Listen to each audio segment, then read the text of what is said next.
Hello, everybody, and welcome to the Galactic Wisdom Podcast. As you can see, I'm still on the road. I should be home from my travels very soon, and then I should be able to get back and use my home computer. But for now, I'm still in my car.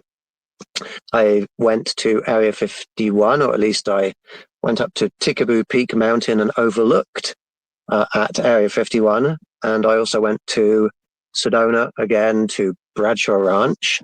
So I've been having some interesting travels. Um, I am the kind of person who likes to experience things for myself.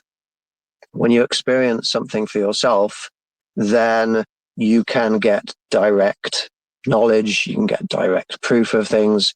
When you listen to what other people say, which is what you're doing now, listening to me, um, nothing that people say can be taken as proof of anything. Certainly evidence, but not proof of anything. So I hope you enjoy listening to me talking, but nothing I say should be believed. But you can come out and join me on in my events if you want to, and then you can experience these things for yourself. So just to give you a quick summary, it was about a week and a half ago, 2 weeks ago, that I went up to Tikaboo Peak, and I looked across at Area 51. And on my way, as I'm hiking up the hill there, a big fiery light appeared in the sky while it was still daytime. It merged into view and it merged out of view, and it circled around a bit and did the same thing. It circled around a bit, and it did it 4 times. And yeah, it was a non-human technology, and I think it was very likely non-human. Now, around the area of Area 51, where there is very likely very likely humans flying non-human technology, you can't be sure, but they like to keep secret, the humans at Area 51, and this thing was above me as I was approaching Area 51, making itself clearly visible.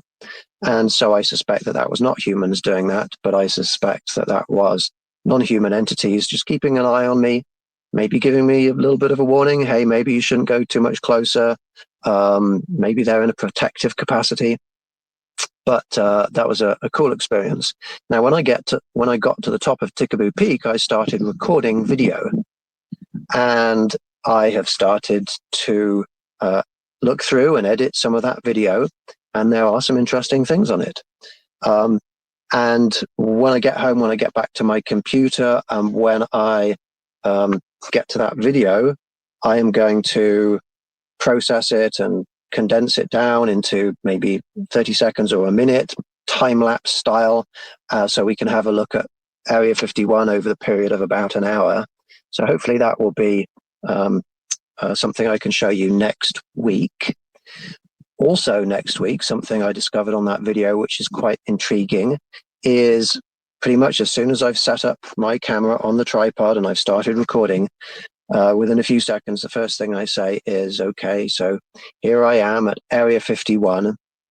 And at that moment, in the sky above Area 51, big, bright blue flash.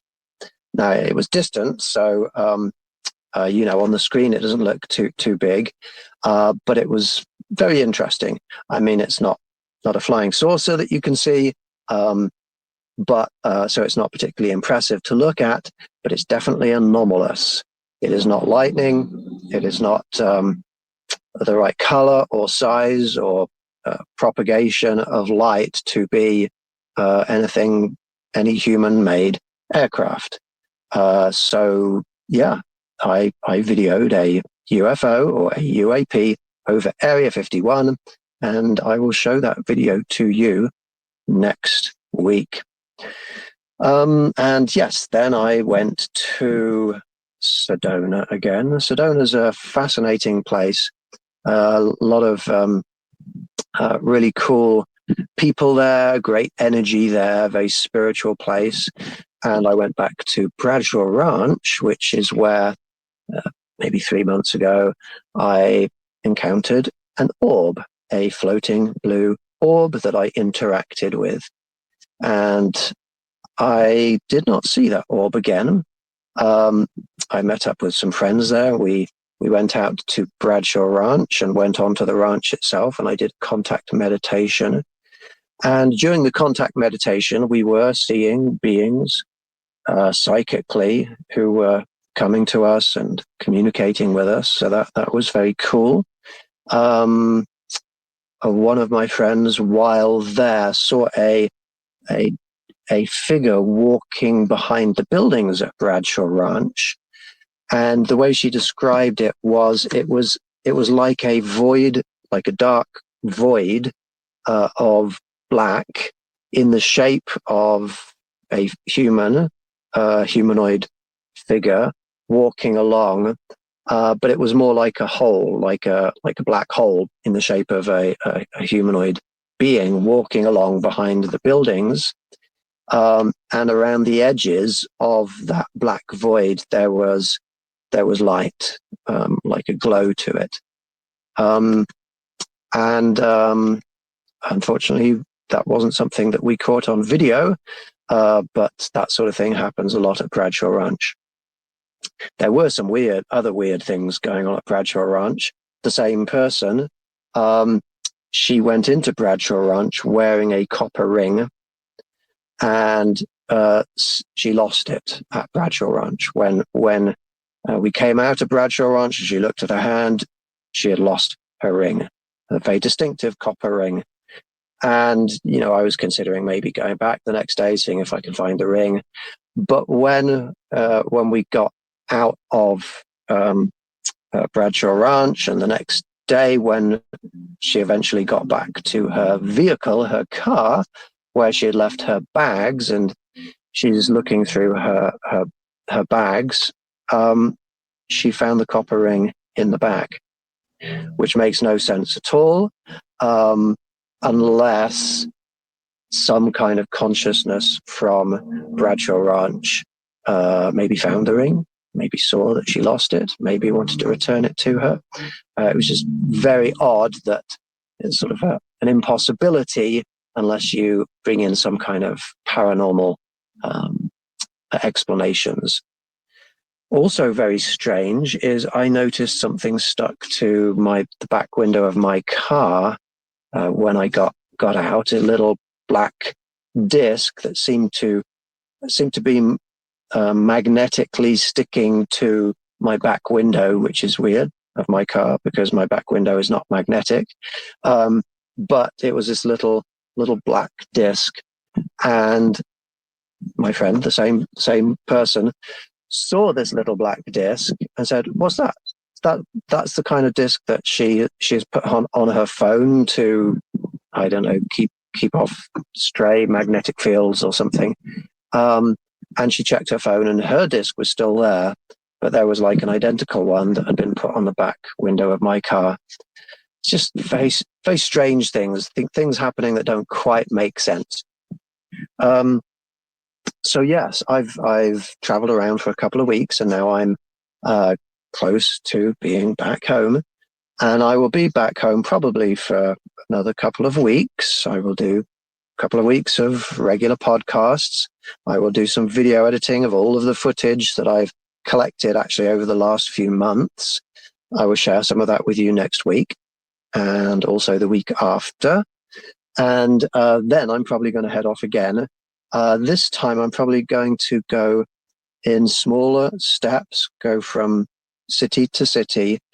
And as well as doing contact events, what I would like to do is bring people together just for like friendship, just social gathering in the park, like picnic in the park or something, and just bring people together in friendship, in unity, unifying, in peace, in friendship, putting aside our differences. And so, I don't know, I might even call it the Friendship Tour. I'm not sure. But that's something I'm going to be doing. And it'll be for a couple of months, and I will try and get around as much of the US as is possible. So that's something to look out for. Now, today's show, I have entitled The Beauty and Horror of Emotions. As you know, through experiencing emotions yourself, sometimes emotions are wonderful things. We've got very positive emotions like love and joy, ecstasy, happiness. We've got more sort of neutral uh, um, emotions like contentment, um, satisfaction, feelings of security. I'm not sure all of the emotions have names attached to them, but then we have these darker emotions, sadness, unhappiness, pain, suffering, and hatred. Um, whether we call them emotions or feelings, there's a blur on the definition of some of these things, and it doesn't really matter for the purposes of this show. But I'm going to consider all of those things in today's show. And if we're trying to understand emotions, there's the temptation with some people to, when they encounter things or talk about things that they don't fully understand, they make up beliefs, stories, myths. They have they tend to categorize them in ways that are more magical or mystical, fantastical, rather than truly understanding them.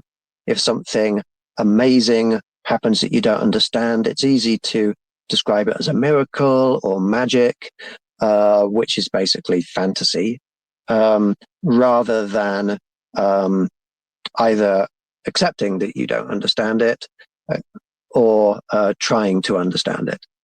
And I'm not trying to judge people here, but what I encourage people to do is try and understand.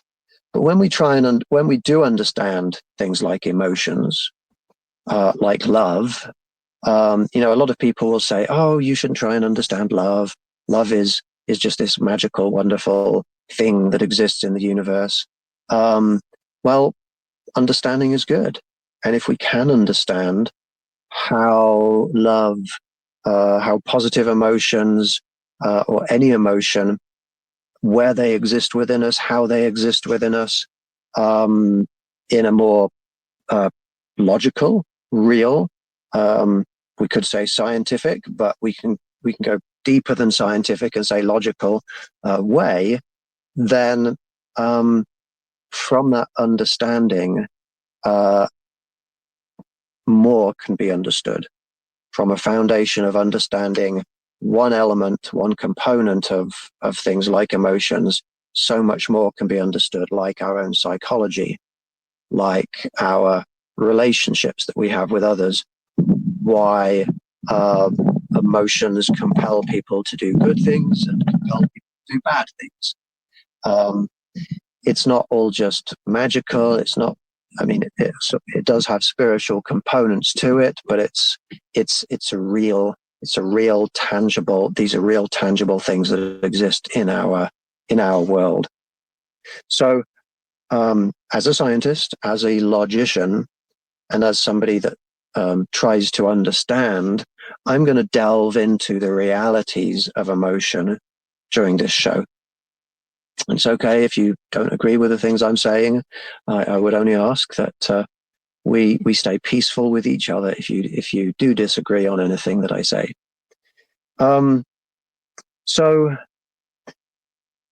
emotions. I'm just going to tell you what I've worked out the truth to be, and I know that it's going to annoy some people, but I'm just going to go with it. We evolved naturally over time, and emotions evolved naturally over time with us.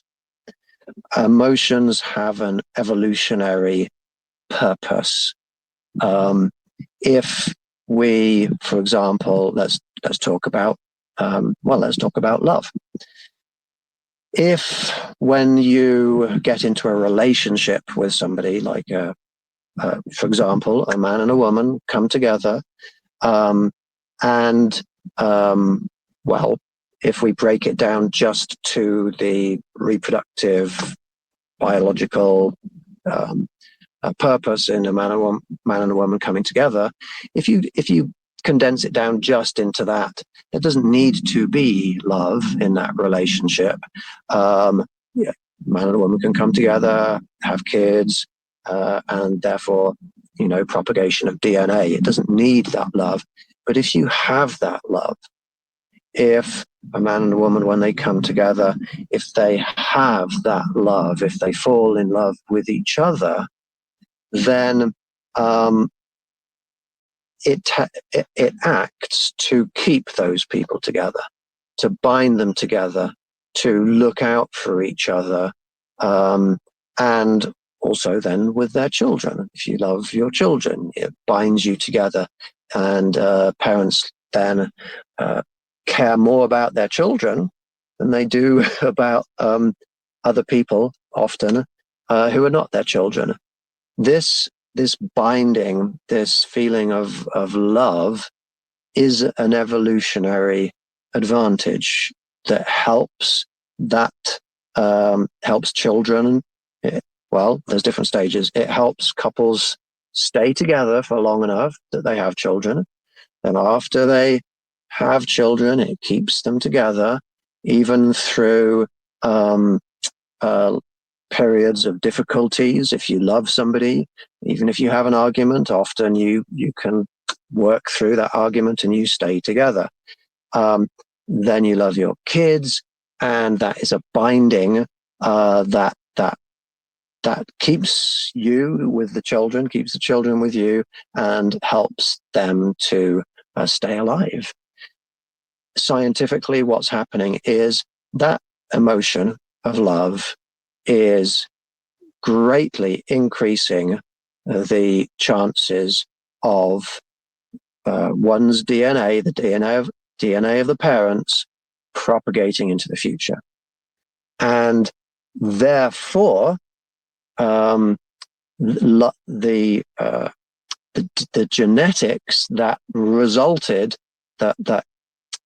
in the characteristic of loving people, loving partners, and loving children, that gets passed on. That characteristic of lovingness gets passed on to the children, and the emotion propagates into the future, in the species, in the population.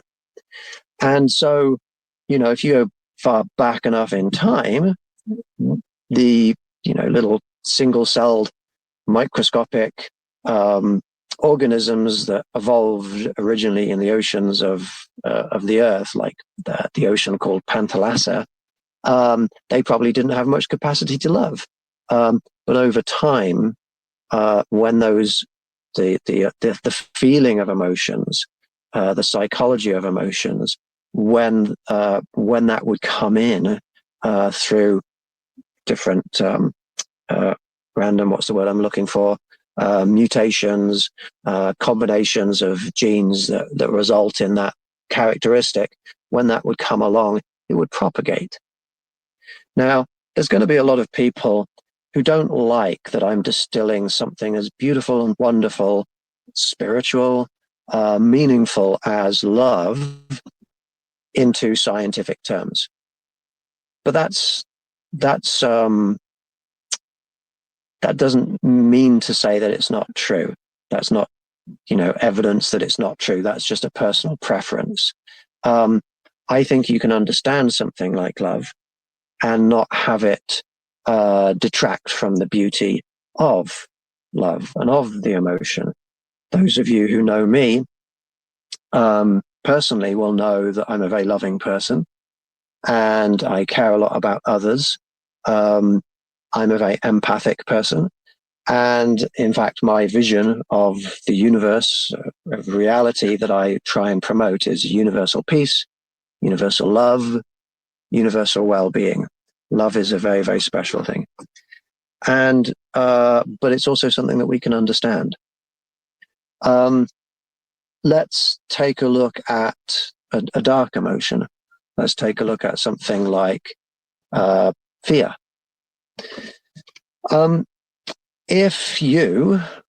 If any organism, when they encounter something new that they don't understand, or something that they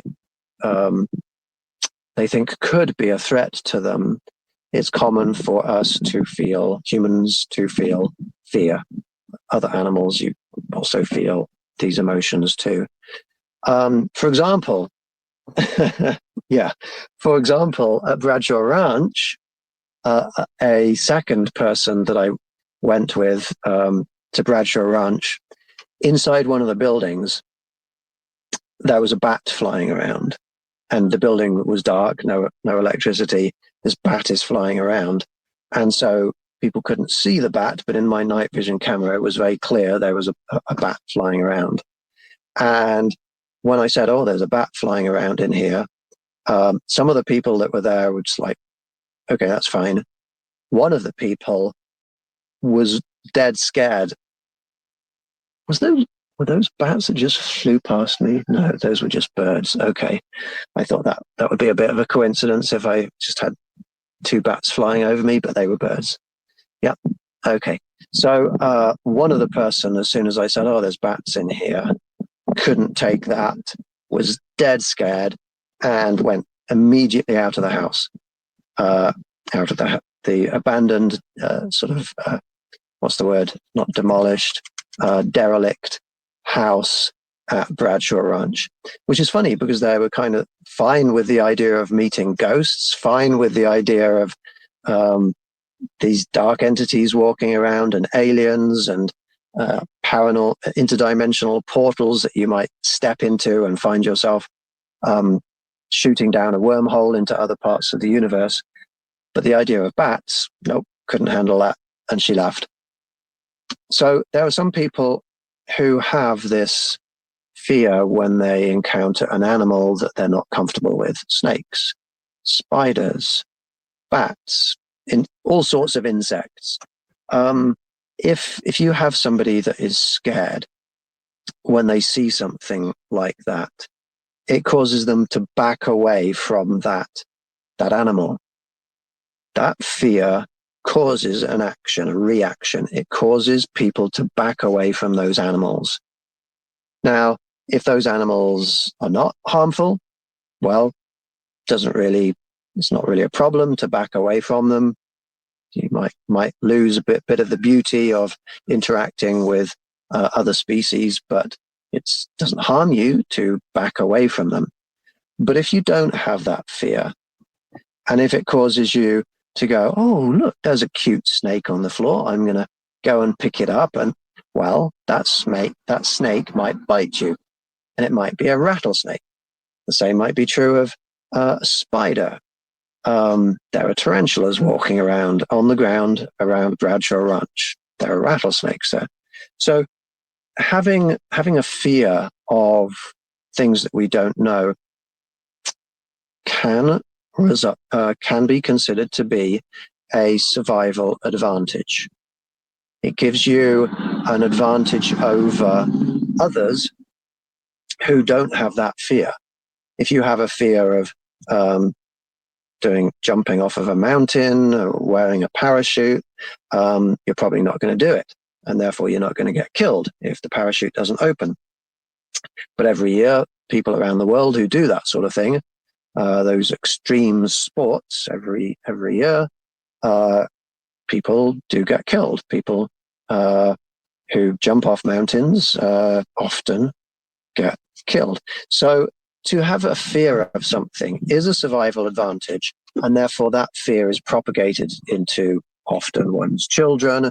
I know it's not just DNA, it's not just nature, it's also nurture, but it is definitely within our DNA to have fear of certain things.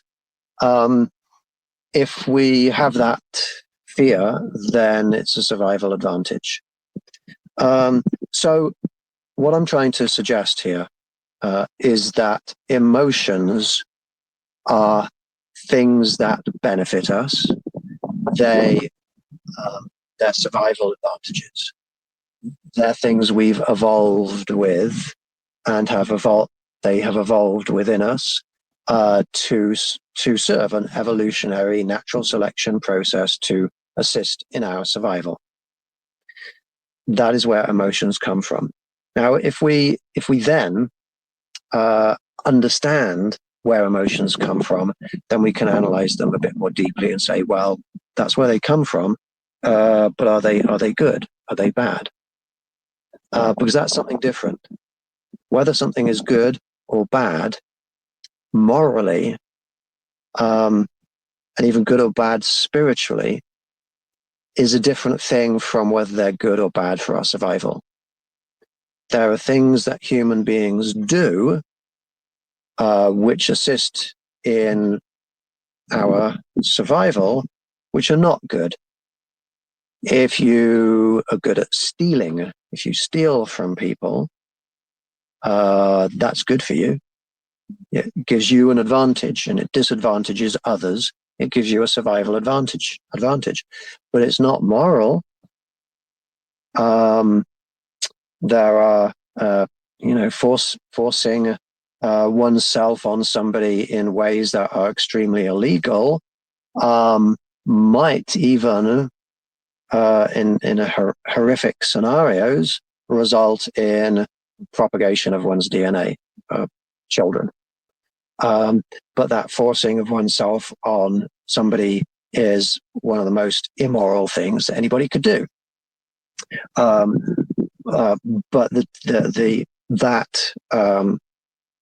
so, the feeling that causes such acts is there within some people, but it is highly immoral. In my everyday life, I see an experience around me, people putting others down in highly dishonest ways, in ways that sometimes result in can result in even the death of that person. If not the death, certainly it can result in friends of the people turning away from them. It can result in people failing to get jobs. If people are dishonest, make dishonest claims about people, there is this idea of dishonesty can be beneficial to the people who are being dishonest. We're in competition with each other in terms of nature, in terms of our survival, in terms of resources, in terms of friends, followers. And if somebody comes along and is fine being dishonest about somebody else, that elevates them, gives them advantage, and puts the others at a disadvantage. That is dishonest, that is immoral, but it gives the dishonest people a survival advantage. I wonder, if I were to ask you the question, do you know of anybody in politics whose dishonesty has given them an advantage? Yeah, I think that everybody here would be able to say, yeah, I know of a few people who are like that. And so is the emotions and the feelings that compel us to act in those ways, can they be bad? Can things like fear be bad? Can things like love be considered to be good? Well, those are very important questions. And to answer those questions, we need to understand, what do we mean by good and bad? Good is good and bad. If we want to understand them more, we simply add to our question, is something good or is something bad? We can add to that question, well, is that good for who? Is it good for this person? Is it good for that person? Is something bad for this person? Bad for that person? If a mountain lion eats a rabbit, then that act of eating the rabbit is good for the mountain lion, but it's bad for the rabbit. Good and bad are not absolutes. Good is only an absolute if it's if the actions are good for everybody. If the mountain lion and the rabbit decide to sit down and eat grass together, that would be that would be absolutely good. But that doesn't happen very often in nature. So absolute goods are not all that common. So let's think about love. The actions that love causes, are they all good for everybody? I'm struggling now to think of examples where loving somebody results in a bad thing happening. Well, I suppose, okay, you love somebody, but they're already in a relationship with somebody else. So you go and kill their partner or disadvantage their partner by slandering them or something. I suppose that's bad. That's bad for the existing partner. And it's immoral. So love, yes, can lead to bad things happening. Love can lead to bad actions. Okay. Is it possible that hatred can lead to bad things? Clearly, yes. You hate somebody, so you go and do something bad to them. That's a common occurrence. And so that emotion can cause bad things. But it doesn't have to. You can feel hatred for somebody, but hatred for somebody or something that somebody has done, but choose not to act in a bad way. So I'm going to separate out the emotion or the feeling from the action that sometimes it causes. You can feel bad things, you can have bad emotions, but if you don't act upon them, then that there actually is not bad, or there's not bad associated with them. Bad is how you affect people negatively. And if a bad feeling, you don't act upon that in a negative way, then it's not bad. And let's take fear. If you feel fear of a situation, let's say walking into Bradshaw Ranch, if you're fearful when you go into a place like Bradshaw Ranch, well, what might that fear cause you to do if you encounter something at Bradshaw Ranch? If you encounter something and you're fearful, it could cause you to attack that thing, attack that ghost, attack that skinwalker, attack that alien. That would be a bad thing. So fear can lead to pain and suffering. I'm going to start to sound like Yoda. But it doesn't have to. You can conquer your fears. And that is very important for people, I suggest, to do. To not let negative emotions or darker emotions like fear affect how you treat others. So basically, I think you shouldn't let any of your emotions negatively affect how you treat anyone. But fear comes up a lot. I have a lot of people who I hear say fear is the root of all evil. Fear is the sort of the foundational negative darkness that a lot of people, that causes a lot of people to do a lot of bad things. I kind of disagree with that. If you hate somebody, you can hate somebody not because you fear them. You can hate somebody because you've seen them do bad things, like steal from a neighbor. That doesn't mean you fear them.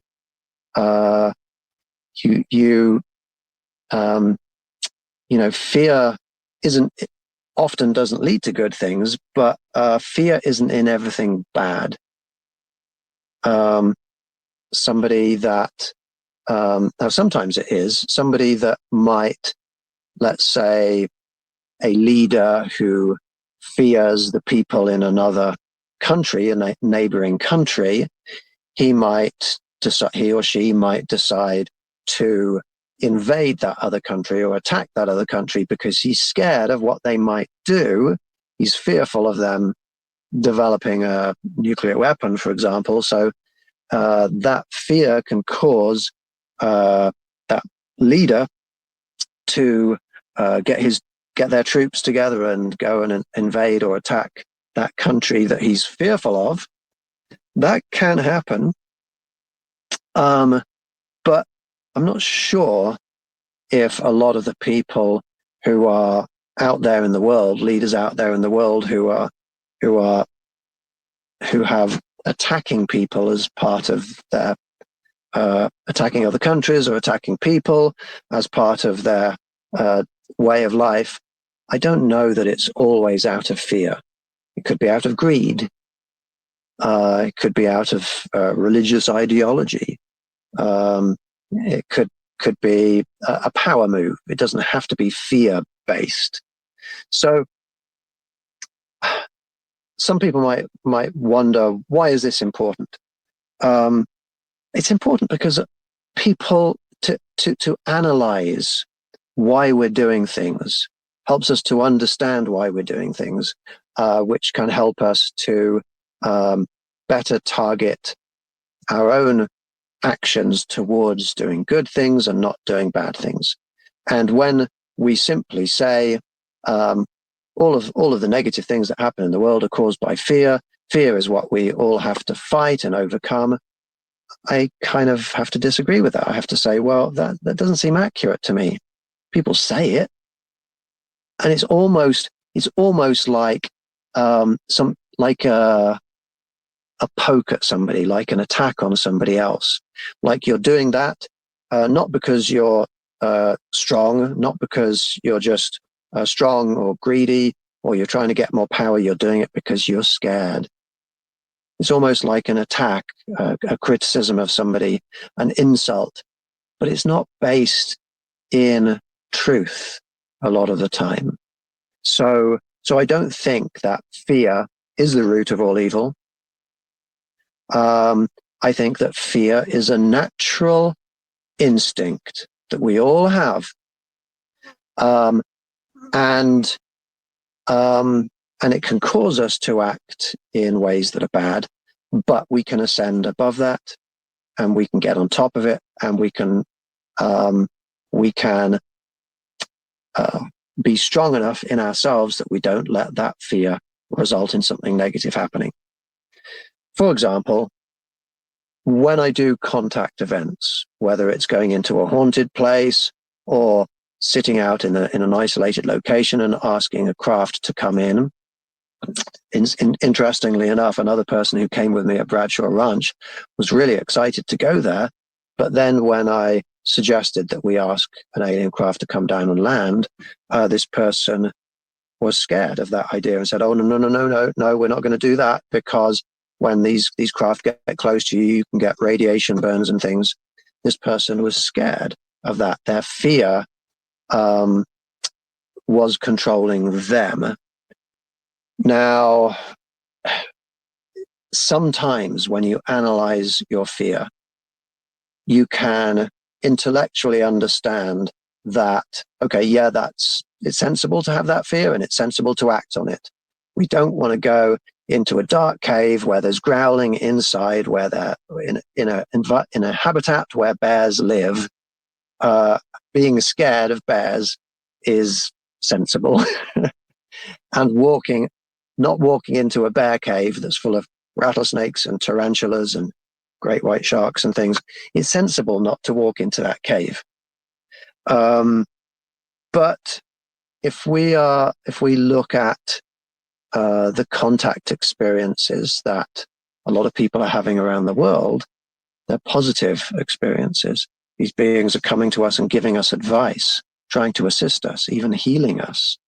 And there is very clear evidence that these beings are not here to try and eat us or take us over, or take over our bodies or take over our planet. They've been here for hundreds of thousands of years, and they interact with us in ways that are peaceful. So having fear for these beings is understandable because it's a natural instinct, but it's not health. What's the right way to put this? If we could overcome our fear for non-human entities, then it would help to treat them better and to form friendships with them and to join their interplanetary, interdimensional communities. So when people come to my events and they say, you know, I'm actually feeling a bit scared, I will tell them, that's okay. That's okay. But what we're going to try and do is overcome that by filling ourselves with light and love and radiating that light and love outwards and letting that be the dominant force in this situation. I feel that twinge of fear when I wake up to find that there's a non-human entity standing next to my bed looking at me.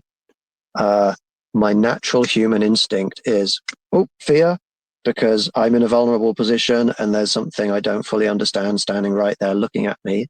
That can instill fear in me, and it does. But when that happens to me, my mind and my morality, they take over. They overpower that more primitive feeling. They overpower it and push it away. I fill myself with light. I fill myself with love. It was a couple of years ago that I was staying with a friend in Las Vegas, and I woke up in the night in their home. And when I woke up, I could see a short being, a gray-like being, with its head maybe a yard and a half away from my head, standing next to the bed looking at me. I felt that fear, but then I pushed it away. I filled myself with light and I filled myself with love, and I said mentally, telepathically, it's okay, thank you for being here.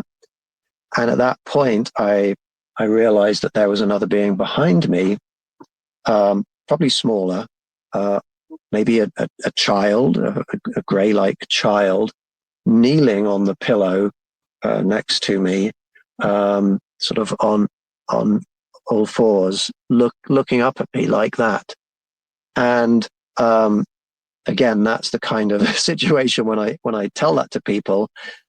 Some people was like, "Oh, that's scary," but I'd filled myself with light and love, and instead of feeling fear, I reached out to that being and I just sort of cupped with my hands its chin there in sort of a friendly manner.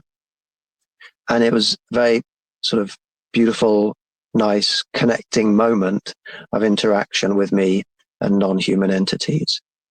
So we can overcome these dark feelings. So I'm gonna sort of recap a little bit on what I'm talking about. We've got positive emotions, we've got negative emotions, and they can all serve useful purposes. Even negative emotions can serve useful purposes. It's not the emotion itself, it's not what you feel that is good or bad. It is how you act upon those feelings. Your actions, so your emotions don't themselves directly impact the other people, the other life forms around you. It is your actions that directly impact, in a positive or a negative way, the conscious entities around you. And when your actions affect them in a negative way, then that is bad. You are doing something bad to them. When your actions affect the people or the conscious life forms, the animals, the spirits, the Bigfoot, whatever it is that's out there, when your actions affect them in a way that is negative for them, that harms them in some way, harms or hinders them in some way, then that is bad. So we've got actions that are bad when we negatively affect. We've got actions that are good when we positively affect others. It's our actions that are good or bad, not our feelings. So if you're the kind of person who sometimes has dark thoughts, like, well, whatever the dark thoughts are, that doesn't make you a bad person. That just makes you a person. It makes you a person who's evolved naturally to feel feelings, emotions, instincts, impulses that can cause you to survive, can increase your chances of survival. So if purely surviving is the best thing, is what we're going to define as, good for us, then just follow your feelings. And a lot of people say, well, I just follow my feelings. I just trust my feelings on everything. That is not going to result in you being a moral person. If you trust your feelings, that is not going to result in you being a good person. That's going to result in you feeling good about you doing what is good for you, regardless of how it affects others. Don't just trust your feelings. Don't just go with your feelings. If you hear, let's say you have a friend, let's call that friend Andy, your friend Andy, and another of your friends comes to you and says, you know what, Andy is a serial killer. You got to stay away from that guy. Then what people tend to do is feel like, if Andy's a serial killer, maybe I shouldn't be hanging out with Andy. Do I really want to be friends with Andy if he's a serial killer? And what is the safest thing to do in terms of surviving and propagating DNA? And what is the best for you? Well, the best thing for you is probably to stay away from Andy. Is that moral, though? Do you just believe the person who tells you that Andy is a serial killer? Well, people lie. People pass on lies to each other. People pass on what they hear, and rumors and whatever spread. And people have even been convicted for killing others and then 30 years later been exonerated, let off. It's really hard for you to know. It's almost impossible for you to know if Andy is really a serial killer. The safe thing to do is keep away from Andy. But Andy, are we going to assume guilt? Or are we going to assume innocent until proven guilty? This is a moral dilemma. And Andy might well be innocent. And it might well be that the people that are saying bad things about Andy are lying or just passing off on false information. They might have read somewhere that Andy is a serial killer, and so they just go around telling people Andy's a serial killer. That doesn't mean they know it to be true. So what is the moral thing to do in that sort of situation? Well, the moral thing to do is assume innocence and to continue to be nice and friendly to Andy. That's the moral thing to do. But if he's a serial killer, that puts you at risk. So what are you to do? Are you to do what is best for you? Or are you to do what is the most moral? That's the sort of hard situation that a lot of people find themselves in all the time. What I personally do is I'm always nice to everybody. I always try, to the extent that is practically and humanly possible, I try to be nice to everybody. I try to assume innocence until proven guilty. And even if people are proved guilty, I try to be nice to them. Um, doesn't mean I need to accept or condone anything bad that they're doing, and maybe I will talk to them and try to prevent them from doing bad things in the future. But I'm not going to be unkind to them. I'm not going to punish them. I might try and stop them from doing bad things in the future, but not in an unpleasant way, not in an unkind way. Universal peace, universal love. Universal love means universal caring and universal well-being. So I just recommend being nice to everybody. I mean, that's what it comes down to. I have friends who say that love is the answer to everything. Love is a good start, but being good is the next best step along the way. Treat others in ways that are always good. And even when you encounter a mountain lion or a human that is a serial killer,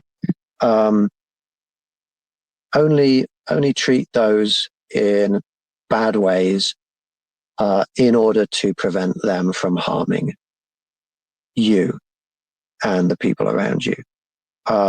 Don't launch yourself into being bad towards them, because that's requiring you to make judgments that you're not qualified to make. So that's a little bit about emotions.